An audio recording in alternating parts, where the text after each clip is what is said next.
माझ्याकडे पण 2 credit card आहेत, पण तुम्हाला माहिती आहे भारतात लाखो लोक क्रेडिट कार्ड वापरतात, पण 70% लोकांना ते नेमकं काम कसं करतं हेच समजत नाही. पण पुढच्या 2 मिनिटात मी तुम्हाला credit card A to Z समजावून सांगणार आहे.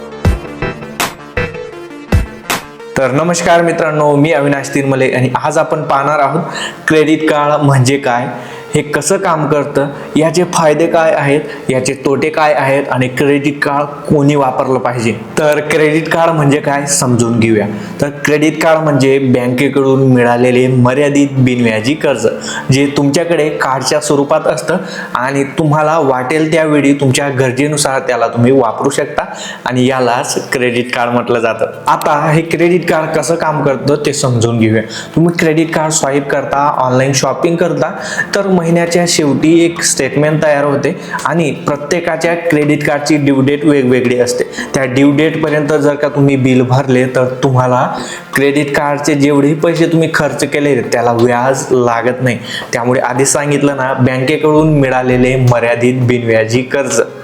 परंतु जर तुम्ही ड्यू डेट चुकवली तर तुम्हाला इंटरेस्ट, लेट फी आणि चार्जेस लागायला सुरुवात होते. त्यामुळे क्रेडिट कार्ड जोही वापरत असेल त्याने वेळेत बिल भरणं गरजेचं आहे आणि ते पण पूर्ण.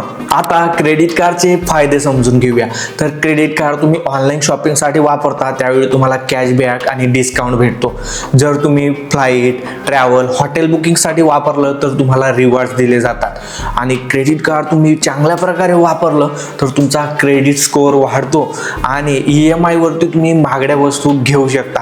आणि सर्वात महत्त्वाचा आणि मोठा फायदा जो मला मागच्या महिन्यातच झालेला आहे, जर का तुम्ही व्यवस्थितपणे क्रेडिट कार्ड वापरलं, वेळेत बिल भरलं तर बँकेपेक्षाही कमी व्याज दराने तुम्हाला लोन दिलं जात असतं. मी स्वतः मागच्या महिन्यातच घेतलं. तर हे फायदे आहेत क्रेडिट कार्डचे. आता क्रेडिट कार्डचे काही तोटे पण आहेत, पण हे पूर्णपणे तुमच्यावर अवलंबून असतात. जर तुम्ही वेळेत बिल भरलं नाही तर तुम्हाला 30 ते 40% इंटरेस्ट व्याज द्यावं लागतं. ते पूर्णपणे डिपेंड करतं तुमचं क्रेडिट कार्ड कोणत्या बँकेचं आहे, कोणत्या कॅटेगरीचं आहे. त्याचबरोबर तुम्ही जास्त क्रेडिट कार्डचा वापर केला तर तुमचा क्रेडिट स्कोअर खराब होऊ शकतो. त्यामुळे क्रेडिट कार्डला स्मार्टली वापरणं गरजेचं आहे. आता क्रेडिट कार्ड योग्य वापरण्याचा सोपा फॉर्म्युला जो मी स्वतः वापरत असतो. तर तुमच्या कमाईनुसारच खर्च करा, म्हणजे जेव्हा बिल भरण्याची वेळ येते तेव्हा तुम्हाला जड जाणार नाही. त्यानंतर मिनिमम पेमेंट कधीच करू नका, कधीही फुल पेमेंट करा. आणि क्रेडिट लिमिट 30% पेक्षा जास्त वापरू नका, त्यापेक्षा कमीच वापरा, म्हणजे तुमचा क्रेडिट स्कोअर खराब होणार नाही. त्यानंतर ऑफरचा फायदा स्मार्टली घ्या. ऑफर्स आहेत किंवा डिस्काउंट आहे म्हणून गरज नसताना पैसे खर्च करू नका. जर योग्य वापरलं तर क्रेडिट कार्ड तुमचा फायनान्स फ्रेंड आहे, जो अडचणीत तुम्हाला कामात येईल.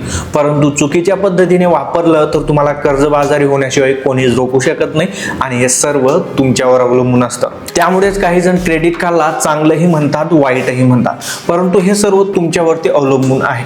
तुम्ही क्रेडिट कार्डचा चांगला वापर करा, ते तुमच्यासाठी चांगलं ठरेल. तुम्ही जर का वाईट आणि अतिरेक वापर केला तर ते तुमच्यासाठी वाईट ठरेल. आणि हे सर्व माझे अनुभव होते.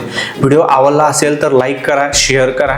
असेच व्हिडिओ पाहण्यासाठी चॅनलला सबस्क्राईब आणि फॉलो करा आणि कमेंट करा पुढचा व्हिडिओ तुम्हाला कोणत्या फायनान्स, इन्व्हेस्टमेंट, शेअर मार्केट टॉपिकवरती पाहिजे आहे.